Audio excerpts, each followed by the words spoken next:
O'rta Osiyoda kattaligi bo'yicha ikkinchi o'rinda turadigan masjid oldi. Bu qayerda desangizda o'rtoqlar, bu Tojikiston Respublikasi Dushanbe shahri, ya'ni Tojikistonning poytaxtida mana shu masjid qad rostlagan. 2 yil oldin adashmasam bu foydalanishga topshirildi. Buni sig'imi hozir so'radim imomlardan, nimalardan 133 ming kishiga polni yetar ekan. Buni maydoni qancha deydigan bo'lsangiz 13 gektar ekan. Общий hamma plashatkasi unaqasiga hisoblaganda mana shu masjidning o'zi 3,5 gektar ekan o'rtoqlar. Tojikistonliklar bo'lsa biladi. Mana shu iloji boricha ichidan ham obzor qilishga harakat qilamiz. O'rtoqlar, 133 ming kishilik masjid oldiga keldik. Bu Tojikiston Dushanbe shahrida. Mana ota-onam bilan keldik. Mana qaranglar kattaligini. Oho, sizlarga bu telefonda ko'rsatib ta'riflab bera olmayman. Juda ham katta.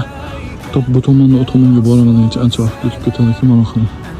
Mana masjid namoyiga o'xshatib qurgan, juda ham ajoyib. Onajonim, otajonim bilan men xudo xolasa namozda o'qiymiz o'rtoqlar. Juda ham gapga oldi ekan. Eng katta MDH davlatlari ichidagi eng katta masjidlardan bittasi.